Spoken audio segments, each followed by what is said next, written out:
The following podcast is a W2M Network original production. Visit W2Mnet.com for all of our other great podcasts, plus news, reviews, articles, and opinions from the worlds of wrestling, video games, football, and entertainment.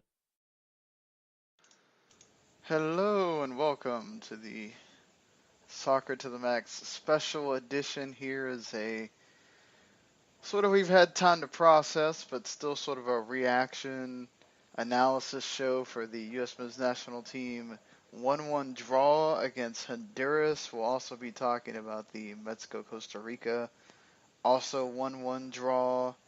Marco Renia, 3 goals in 2 games, 1 more, and he'd have the same goal total he has for San Jose Earthquakes right now. Amazing. Sometimes putting on those international colors can make such a difference there. Not to mention not being around Chris Wondolowski. Just saying. True. I mean, he is that guy that scores. He's the only guy that has scored for Costa Rica in these 2 games. So you are probably true because he is the one guy up top that has to do everything, and he's done that. So that being said, Eric, I think obviously getting the point that you wanted originally before you went and lost to Costa Rica at home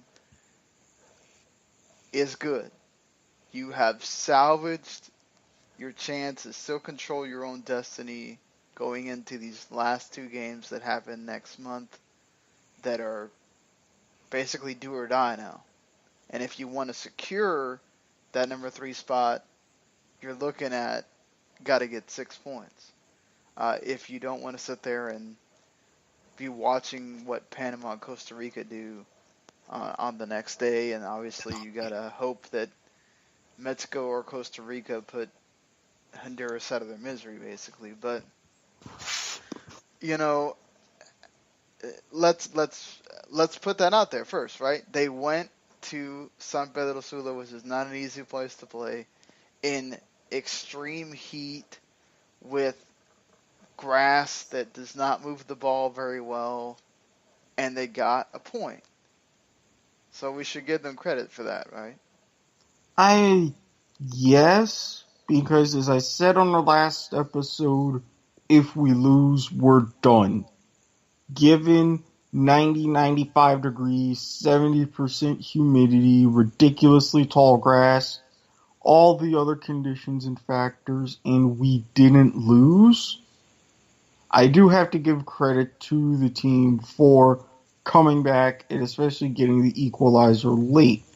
Now, yes, this means we need to win out. No, what Panama did to TNT tonight doesn't help us, but all we is talked not about that lost. was pretty much expected with them being at home.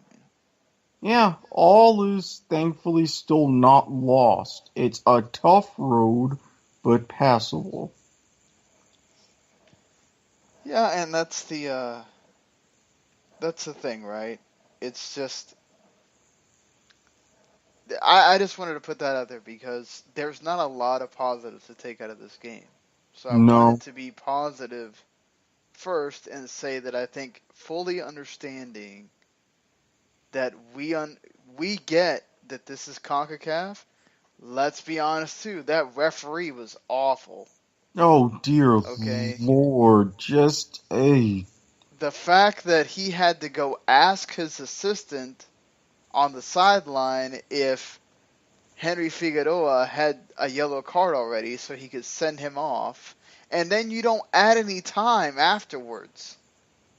When you have a sending off for a goal, you're supposed to add that time back. Usually, Even if you're in stoppage time. That's what you're supposed to do. Yeah, typically 60, 90 seconds at minimum. Well, it's, I think, 30 seconds for a goal unless you take some ridiculous time to celebrate or whatever. And then, the red card is really, you're supposed to be counting that whole time that you're doing that whole thing with the red card and giving it to him, and then how long he takes to get off the pitch and everything else. And then when you wasted time sitting there trying to figure out whether or not he had a yellow card or not. I mean, Yeah, by the looks of it, both teams at that point were kind of happy to get the point. But you know, if you're the U.S., you have another 2 minutes or so to try to go get the win. If you're Honduras, same thing. Well, So well, not just that, but with the ref, the U.S. also had to spend a lot of time arguing because of the ridiculously bad calls, and then Honduras with their gamesmanship with the 3 and 4 balls on the pitch. I it Well, yeah, I mean, they were time wasting so much until that goal was scored. It was incredible how, like, after they scored their goal, it was immediate. Bam. I mm, mean, this is CONCACAF, right? They do this. Let's. I don't want to beat around the bush to this a million times because, when I'm watching ESPN FC, I kind of do agree sometimes with some of the pundits that, like, there's always some excuse for the U.S., right? And there shouldn't be. The U.S. is supposed to be one of the powers of this confederation, and these mm-hmm. last two games they have not shown that. But I just want to point that out there. The referee was awful in this game, especially compared to the previous game where you had that penalty shot for Josie and whatever, and you had a red card shout for the hitting Clint Dempsey with your foot outstretched with studs showing and everything, but he gave a yellow for that instead. Yeah, whatever. That could have been some CONCACAFing there. I think everybody was shouting for a red card. Did you think a red card when you saw it? In seeing it, yeah, I could have made a case for a red card. It, I think we also got to remember there's no VAR, so no, you're no, having to make that split decision. But that's another thing too. Like I don't know how many times it felt like there was so many times that there was a foul on Honduras that wasn't a foul, but then Pulisic gets knocked in the air, gets flipped over, and no card or anything. no. I was surprised they called the foul. Even because at that point it felt like the U.S. was never going to get one at times. But I don't want to harp on the ref either because let's be honest here, Eric, this was bad. This might have been worse than the Costa Rica game It really was. It because really there was was. actually times in the Costa Rica game where the U.S. looked confident, and and before Arena scored that first goal, the U.S. was pressing and everything else. And in this game, it was on both ends here. Okay, yes, Honduras followed the strategy of let's take out Bradley and let's take out Pulisic. But my first question is, Eric, like we talked about this when we were going through it before on Friday and some on Sunday, but doesn't this show you that now everybody is going to use the same tactic? You got to Absolutely. get Pulisic out of the right side of midfield and put him back into the number 10 role. Put him back into the number 10. And Bruce, if you're going to switch to 3 in the back and play something like a 3-5-2 or whatever formation, start with 3 in the back. Don't wait 60th, 70th, 75th minute until you start making your tactical substitutions, then switch to 3 in the back and realize, oh, this can work. Yeah, and it's I don't understand. Is he have so much confidence, such an ego in himself that he's not looking at the previous game and understanding Yes. Honduras just took the same. Now Honduras had a different tactic here. They didn't do the same thing like Costa Rica did. They're not playing that 5-4-1 or whatever. Honduras was able to take another route that we'll talk about in a second, but you put out the same two guys in the same spots. They Mm, decided we're going to do what Costa Rica did. We're going to double down on Bradley, and we're going to kick Pulisic until he gets frustrated, and that's what happened. He got really frustrated. Then, when you changed everything and you put Areola and Cameron on the right side, well, Pulisic had to drift inside. I don't understand on a game where Josie was not playing, and you start Dempsey, why do you not have Pulisic in that middle there to kind of create that straight line where you don't have to worry about, we don't really have to have the two up front. You can have Dempsey up front, you can have Pulisic kind of feeding him, and then you have everything else around him. But it's just, I don't know, this felt like, it felt like, for one, the U.S. didn't know what to do, especially after the goal. Like, they were just, what do we do? Oh my God, we got to score. What do we We do? seemed a lot more out of position, pressing in the wrong places. We didn't neutralize the speed out closer to the wings that kind of led to that Well, goal. they can't when you're starting old man DeMarcus Beasley and Graham Susi, who both of them just look like they were gassed and just not able to keep up with frickin' Albert Elise. The dude is quick, let me tell you. Bruce Arena, do you not watch MLS? I mean, Uh, the dude does this all the time. Kyoto does the same thing. I, uh, mhm. I No, get that maybe you wanted to punish Cameron a little bit, but he should have started, and Villafana should have started. yes, and I mean this is proving that with a lot of these times your system is creating way too many vulnerabilities. And even I'm gonna throw out the conspiracy aside because he did bring Bobby Wood on, had the perfect timing, he got a little bit Brought lucky. Cameron on. Yeah, they brought in and they were able to get that equalizer, so I can't even knock him for that, but again, he has no memory. And if you are going to watch MLS for players to bring onto your team, hey, genius. People from other countries play in MLS too.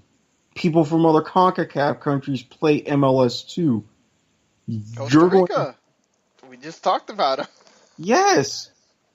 I mean, Ureña, burned. They just from Honduras, burned. Elise, Kyoto, burned. Those are MLS players. I mean, it's just, the thing is too, um, the only guy the only guy in defense that was solid was Matt Beasley. Omar hmm Gonzalez, what are you doing? What are you doing on You, you that play? you said I, it best. He looked stupid. He really looked stupid. he looked but that's what he does though. Like, Omar always has this one play that he gives up and it ends up almost catastrophic, and that's what happened. He gives up the goal. Now I get it. Again, the tall grass causes that ball to kind of stop, and maybe it rolls on another pitch or whatever, but I just, he gives up too quickly because he's already been beat. Zuzi probably left him out to dry there too. There was a miscommunication there, and it's just, Lord, that was a microcosm of the entire night for the U.S. until the 75th minute when Bruce changed everything. But there's so many holes and such disorganization that's just so weird. Like, these two games have just been not what we've been seeing lately from the U.S. I, I get it. These are two of the better CONCACAF teams, and maybe they're doing their homework because they know they need these points, but They really are. With Lord, pushing Mexico and Honduras to the position they're in, you've got other teams going to start to game plan us even more. And I'm going to go back to a sentiment that I had months ago. I don't know if this is true, but it looked like it. Arena knows that after Russia, he's done. I'm yeah, real. but he's not helping his case to stay either. No, and this is what I'm saying. I don't think he wants to stay. I think he knows. Now, granted, we do win out, get ourselves in a good qualifying position, and have a decent showing in Russia, then Cyril Golati will talk. But at this point, I don't know. I just don't know if he's necessarily happy. I don't know if he wants to make a case for staying on long term or not, or maybe he wants to head back to MLS. But right now, something is just flat out wrong. And I don't even expect this even from Bruce Arena teams that I've seen in the past. Something just seems off. Yeah, well, no, I mean that's the thing too. Is right. I'm very happy that he's willing to change his formation all the time, or whatever. But changing the formation, and he did a good job with the subs. He understood that if I'm going to change this formation, I got to bring in guys that are going to add something. And Paul Arriola was going up and down. He was making things Yeah. happen. Cameron was making the right pass. He was keeping Elise at bay. Yeah, Honduras made some dumb decisions at times too, where they probably could have had a second goal. Uh, by the time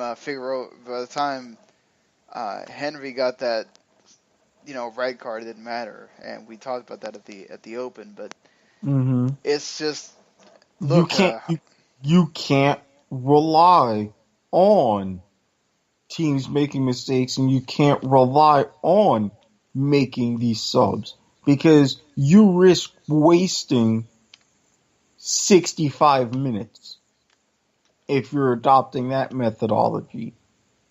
well, not only that, you're getting too reliant on I can kind of do whatever I want to start the game, and then these guys that I bring on, they're going to be the super subs, and they're going to do what they got to do. And Dempsey bailed you out before.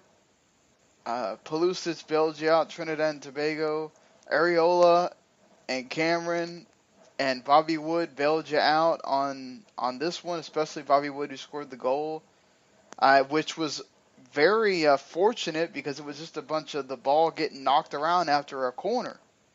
And Mm-hmm. Jordan Morris kind of kicks it back in, and Wood hits it.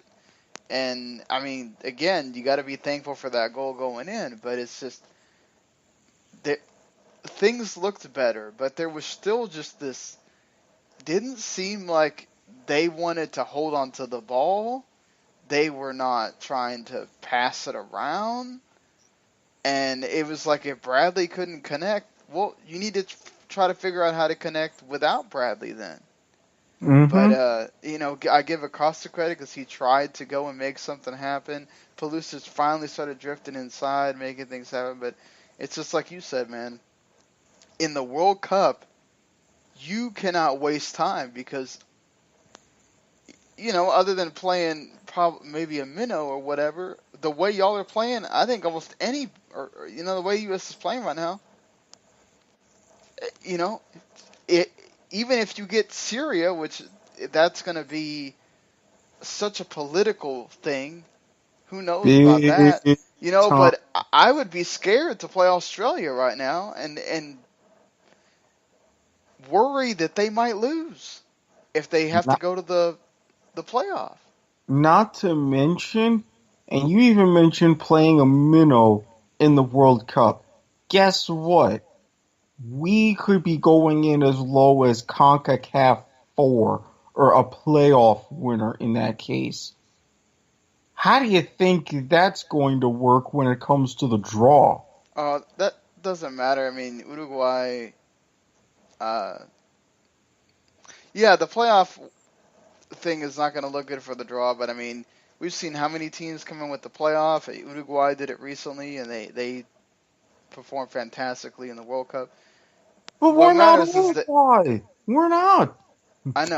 I know we're not, but all it takes is sometimes you get a break in your group, you get uh, a knock.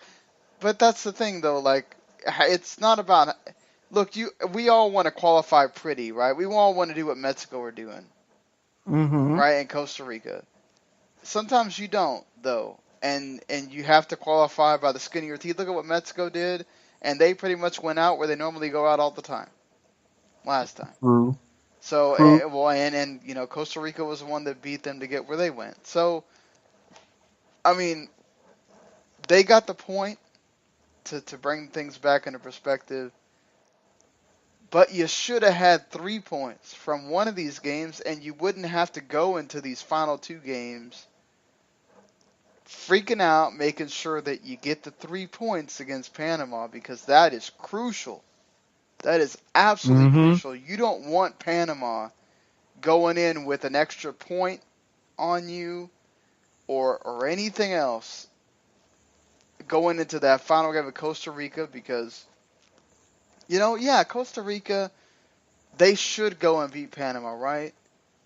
But it's in, if I'm not mistaken, I think it's in Panama. I believe so. Yeah, they're at home. This is a Central American country. These guys play each other more than the Panama plays the U.S. They know each other. They could go in, and let's say the Panama gets another draw, right?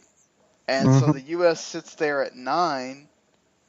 Panama right now has 10. Yeah, the U.S. then all they have to do is go in and win against Trinidad and Tobago, but maybe Panama beats Costa Rica. This is why you need to go in there and put yourself on the front foot going into that game against Trinidad and Tobago, and you let things fall where they may.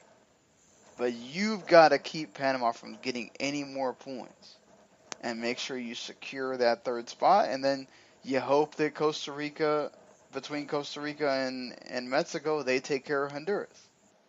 But it's just, it shouldn't have come to this. No, it shouldn't have come to this. And this is a point where we could have easily gotten 4 points out of this. 4 points out of these 2 games. Yeah, I mean, even if we got the 3 from this game. Look, I know it's just, this is so difficult to discuss, because you'll get the people that go, oh, but it's, you'll get the people that go, oh, well, we should have massacred them because this is CONCACAF and we're supposed to be the great ones or whatever. Then you'll get the people that go, okay, well, the grass, the referee, the playing in San Pedro Sula, the crowd, everything else. The boxes, the 3 a.m. fire alarms. We played too early. It was too hot. Like, I get all that matters. I get it. And I get, again, that all you really needed here was a point, because you should feel confident going into that Orlando stadium that the United States should be able to beat Panama, which is not a guarantee, because if there's been one team that has played the U.S. tough, even as recently as the Gold Cup, it's Panama. And, you know, Panama knows that all they need to do is get a draw against the U.S., and then they can go for it against Costa Rica, which, again, isn't an easy opponent. But by then, Costa Rica's already qualified pretty much. I mean, Honduras would have to make up some ridiculous goal difference of like 8 goals, which isn't going to happen. And so maybe they take their foot off the gas. Yeah, because as is right now, Costa Rica sitting in 2nd. They've got at least the playoff sewn up. Yeah. At least. But they're going to have that 2nd place sewn up. And you were talking about the goal difference between Costa Rica and Honduras. It's 14. Yeah, there's no way. No. And so, like, it's just, you know, that's what I'm talking about here, is that, and you never know. Honestly, we've seen this happen before, right? Panama and Costa Rica could talk to each other for the game and go, hey, you know, do you really want the U.S. to qualify? What does that do for you? You know, I'm not saying that's happened, because we've seen Panama get knocked out and the U.S. didn't have to win that game. We've seen Honduras go in because of that. I mean, so. But the things like this, collusion has happened before. I can't put that out. I mean, I don't want to sit here and talk about that too much, but I'm just saying, at the end of the day, look, the U.S. got the point. They need to play better. There's no if and buts about it. Right. All you care about is getting the World Cup, and you surely want to get there in that third spot instead of the playoff. But it's just, you've got to show that this team can be organized and can be more like the team that thrashed Honduras 6-0. I'm not saying that we got to beat everybody 6-0. And not the team that we've seen in the last three qualifiers, which hasn't been good. And that's not positive going into the World Cup. That's all I got to say. It's not positive. So, Mexico and Costa Rica. Did you have something? When did I add? I'm sorry. No, not particularly. This is just, I want to hold out hope, but I can't. I gotta let it play Please, right. please play Pellucids at number 10 or in a central role or whatever it is you want to do. I was glad to see Nagby back on the left again. Maybe he's not the answer there, or maybe against certain teams he is, and against certain teams he's not. Maybe you have to, interchange him and Fabian, and that's fine.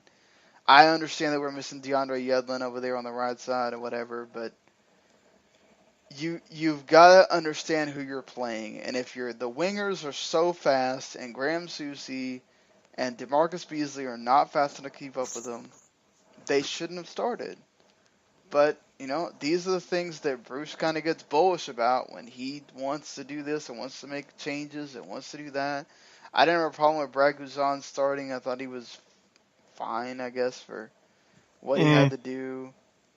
I don't know that Howard would have been any better. But No, with some of the shots and some of the, you could call them risks that Honduras was willing to take, Howard wasn't going to help too much. no. And again, when it's fresh, they got the point. But it just makes everything way too tense going into October 6th, next month. But Mexico and Costa Rica had a pretty entertaining game, as you'd expect from these two teams. Costa Rica's usually, for the most part, they were organized again. I think as the game wore on, they were starting to get more tired, and Mexico was starting to have more of things going on. But yeah, and then, hey, Mexico got that goal, which was really fluky, considered an own goal because it was like between Gamboa and Keylor Uh, Navas that it went in. it was off of the chest. Navas tried to bat it away. Gamboa, as Navas batted it away, went off Gamboa and into the net. Yeah, it was crazy. But hey, you're going to take a goal the way it goes. But then Marco Ruenia just goes in and says, hey, I'm going to keep scoring. Man, he just blasted in the net. They get the point. Great job for Costa Rica to rescue that point and get them pretty much qualified. And I felt like Mexico didn't take advantage of opportunities. I think once Costa Rica got tired, there was various opportunities that they kind of squandered, didn't take enough people forward, and they probably would have been able to score again. And Costa Rica had a few opportunities, but just, I think by the time you got to the second half, they were they just didn't have the juice, the gas to keep going, so they weren't going as much. And then they were focusing on going forward more, so they were letting stuff happen. Yeah, but overall, it was a really good match. I applaud Costa Rica for their mentality going in, saying, hey, we beat them, we lock up a spot, and then we can potentially win the Hex, which that would be a miracle in of itself, but getting to the point, leaving things up in the air, yeah, if I'm rooting for Los Ticos, I'm excited coming these last two matches. Yeah, certainly. So for them, like I said, they're pretty much basically qualified at this point. they at least have like Eric just said, they have the playoffs secure at this point. But let's kind of take a trip around the world here and see how things go. I The mean, New Zealand has once again qualified for their playoff that they will have to do against the CONMEBOL team, which we had some more craziness happen again on this one. And I talked about some of these results possibly happening, and they did, Eric. They happened just like we talked about. What if these crazy things happen? And they did. Bolivia beats Chile 1-0. Brazil and Colombia draw, so they stay where they were. Peru won, so things are looking good for Peru. And Venezuela went into Argentina and drew. The Argentina only scored on an own goal. They didn't even have anybody score, on their end. And then Uruguay took care of business against Paraguay and kept things on that end. But let's talk about these standings that are here. You have Uruguay now jumping Colombia, and they're second now. Colombia's right behind them in third, 27-26. Peru jumps Argentina to 24, and Argentina's sitting there in their playoff spot. But I don't know what the hell's been going on with Chile, but they're in sixth now with 23. Paraguay still has that 21, and Ecuador has 20. so Yeah. 2 through 8, 7 points. And oh, by the way, Peru and Argentina, the only thing separating them is goals scored. Yep. That's nuts.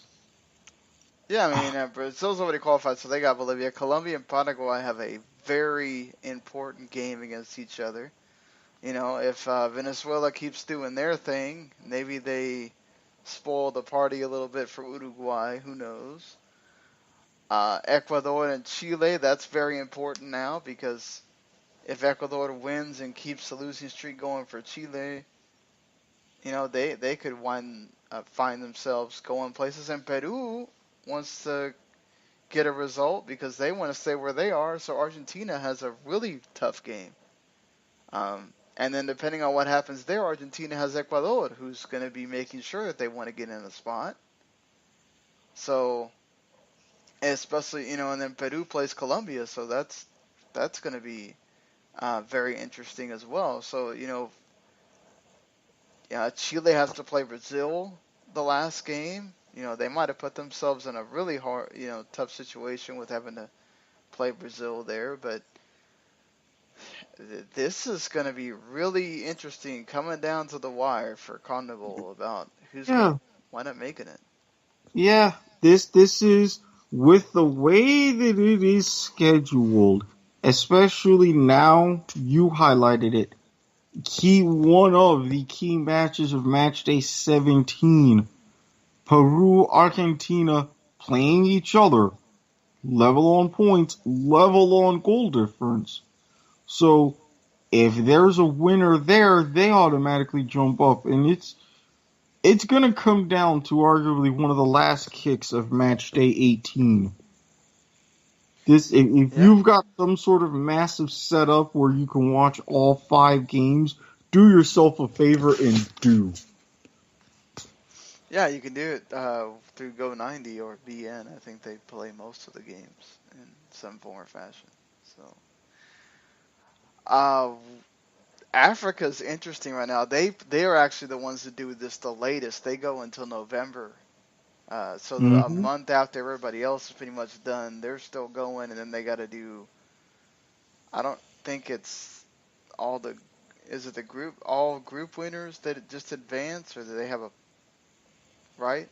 All the group winners advance. Yes, So group winners advance. So They've got, and their match days are spread apart. Match day 5 for all the groups is October 7th. And match day 6, you're looking at November 6th. And really, all 4 groups, Or 5.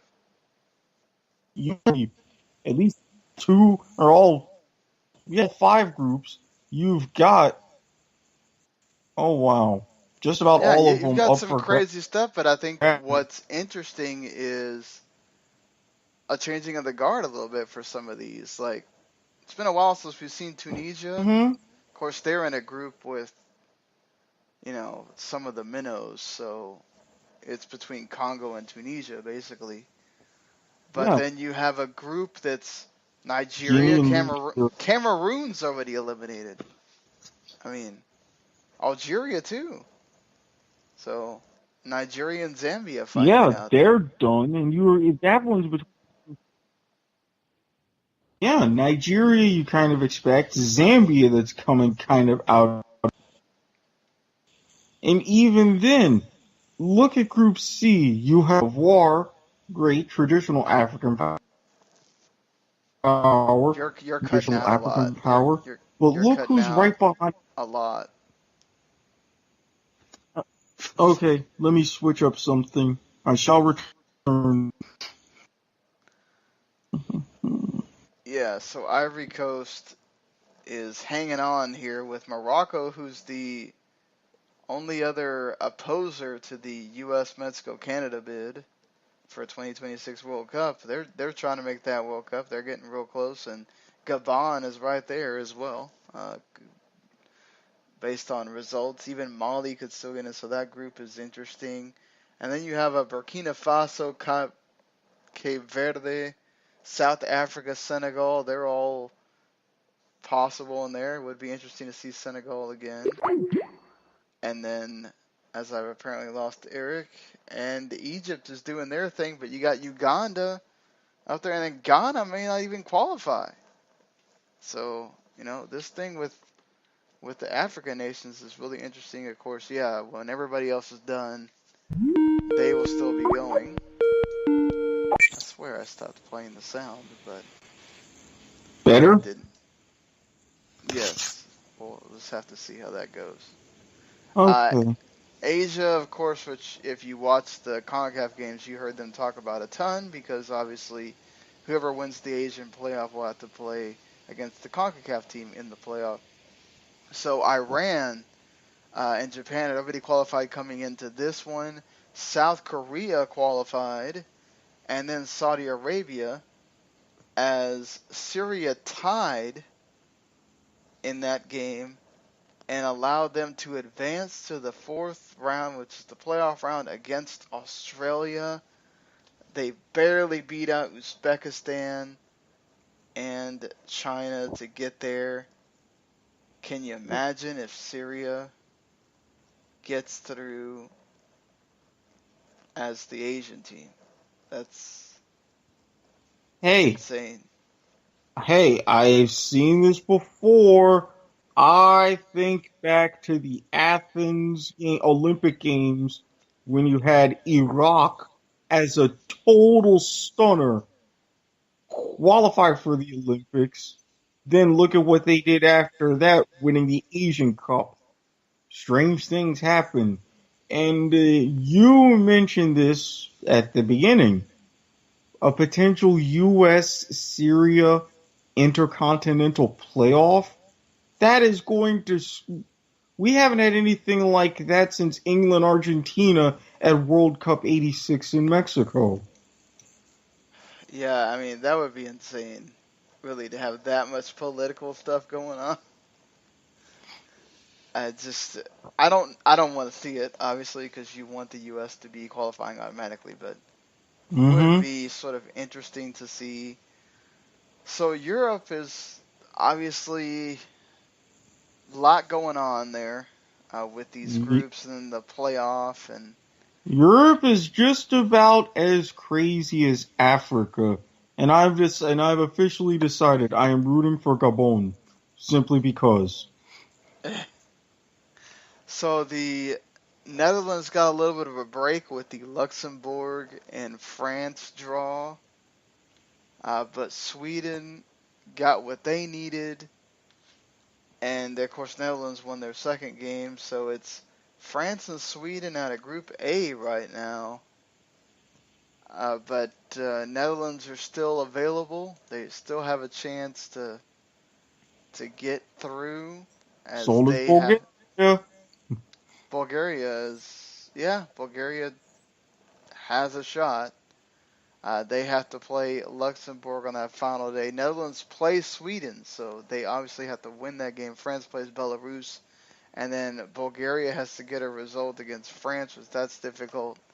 Netherlands and Sweden just kind of keep doing what they're doing, and you just have to face off to that final day. But right now, there's also that little bit of thing called goal difference that Netherlands has to make up with Sweden, which may be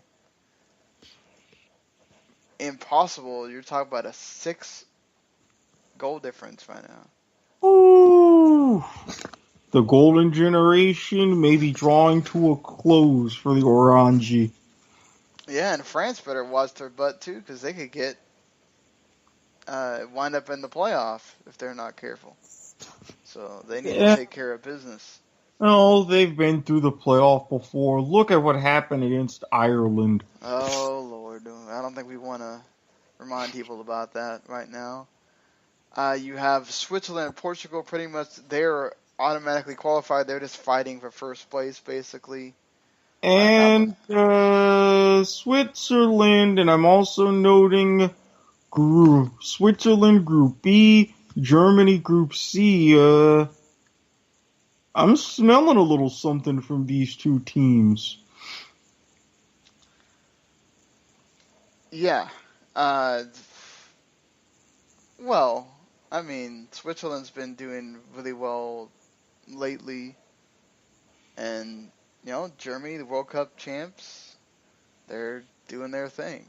Northern Ireland may not make the playoffs, but it kind of looks like they are probably going to. They're in second by a wide margin over the rest of their group. Serbia are pretty close to qualifying, but then you have an interesting kind of battle in the UK between the Yep, Republic of Ireland and Wales going at it with each other. the British battle, unless we forget when these two teams tangoed at the knockout stages of the Euros. Or, Yeah. correction, it was the other Ireland. My mistake. Now Wales has to play Georgia, who got the draw against Ireland. Ireland need to go in and beat Moldova in Dublin. And then Wales and Ireland basically would play each other on the final day to decide, in Cardiff, by the way, to decide who makes the playoffs. Ooh. So that will be a lot of fun and dramatic as well. Denmark get the shock win on Poland to put themselves in position if they can get something, and maybe Montenegro drops some points. Look at little teeny old Montenegro doing something. Isn't that cute? Montenegro has to play Poland, so, Poland has to decide there what they want to do. Denmark does play Montenegro the next time they meet, which could decide pretty much who gets that second spot. So it will be, again, another fixture that I think you're going to want to keep your eyes on here, as England leading Slovakia by 5 points. They are really close. As long as they don't screw it up, guaranteeing themselves a spot here. The only other thing is you have like a 3-way battle for that second spot between Scotland, Slovenia, and Slovakia. And Scotland has to play both Slovakia and Slovenia. So, things could happen here. England had to scrape it out against Slovakia, getting the 2-1 win. and Scotland and Slovenia did what they're supposed to do. So, man, it's going to come down to the wire there. As long as Tar- England doesn't go ahead. Tartan Army, y'all better step up. For real. Yeah, even if England were to lose to Slovenia for some reason, they're pretty much probably going to be in because they'd also have to lose to Lithuania. So, I don't know if they get a draw against Lithuania. I think something else could still happen. I think it just kind of depends. But they're going to be hoping for their neighbors, Scotland, to get some points here. Lithuania, really? They're a basketball country. We all know that. That is true. That is certainly true. Spain, pretty much, they have gained qualification. Italy are still, they have done their job. Basically, they lost that one game to Spain, but they've beaten everybody else that they need to beat. Albania's a distant third and probably not going to be factoring in. That looks like it's going to be Spain and Italy. Italy have to play Albania and Macedonia. Yeah, I don't think you have to worry about much there at all. Yeah, kind of sad for Albania given how they had a very good performance for their first time at the Euros, and while mathematically they still do have a shot, Yeah, Belgium is already qualified. We talked about that to the World Mm-hmm. Cup itself, and Croatia is barely holding on with Iceland to get that number one spot, and then right behind them, Turkey and Ukraine at 14. That Group I is going to be crazy on these final days. So Yeah, you so got you what Croatia is playing Finland, who's already eliminated. You ah, got but Finland, they've already got one shock result on their credit. They could hunt for a second. very true. Ukraine's getting the easier team in Kosovo, and then Turkey and Iceland have to play each other. So that's gonna be a fun game. Iceland gets the nice game at the end against Kosovo. Then Croatia has to play Ukraine, and Finland plays Turkey. So many things can happen there. In there, so Europe is gonna be nuts until that final day as well, and it's Yeah. yeah, And in the final day, even the final 2 days, if you're not in a race for the group, then turn to Switzerland and Germany. Right now, they're 8-0. Could they do what the Dutch did in 2010 and win all of their qualifying matches? that would be a sight to see, honestly, Yes, especially for because two of them. because think about this.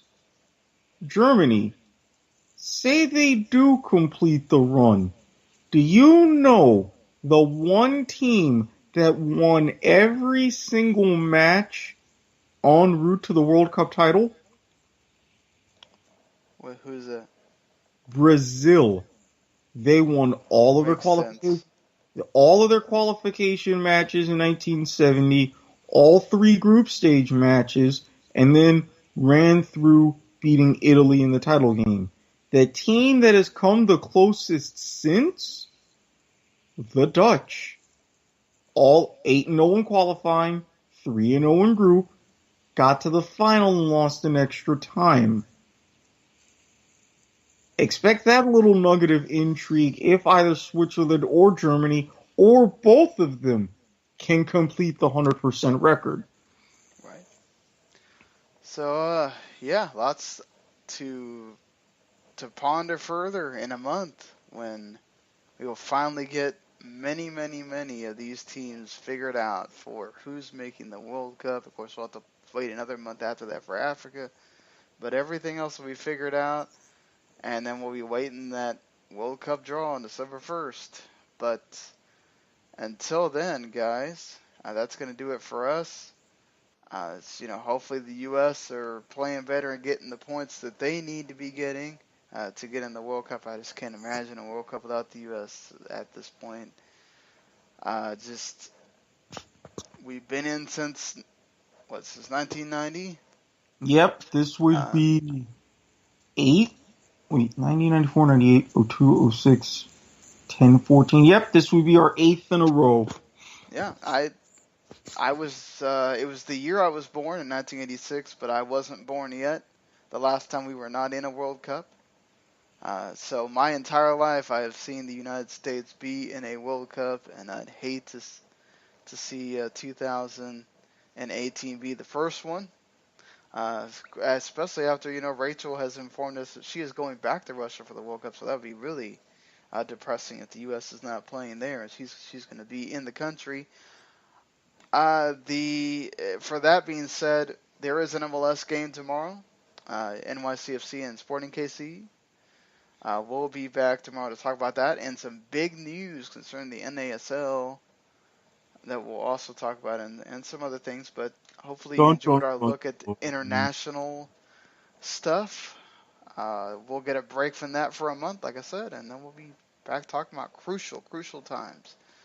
But of course, if you like what you heard here, you can always hit subscribe on whatever podcatcher or YouTube or whatever that you listen to us on. Lastwordonsoccer.com and of course W2Mnet.com as well. You could leave comments there on one of those websites, and yeah, just let us know. Write a review if you like, and just to let you know that we have shows on Wednesday nights talking about midweek. MLS, if they have a midweek games, we'll cover those.